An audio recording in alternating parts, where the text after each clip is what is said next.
Good morning, River.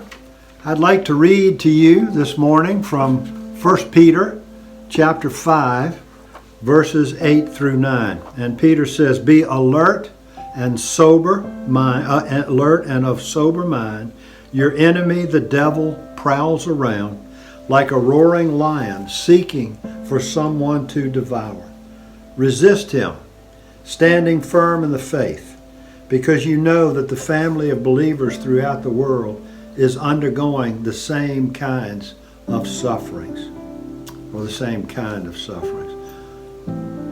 The enemy is like a roaring lion. The enemy wants to destroy Christians. He wants to tear us down.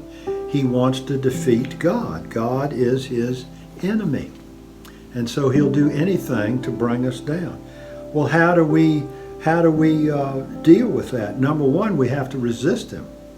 We may have to make a conscious effort to resist whatever the enemy brings our way. We have to stand firm in the faith. And one of the things that the enemy will do to try and tear us down is to make us think that we are the only ones, the only people in the whole world who are going through suffering. Nobody else has ever suffered what I'm suffering right now.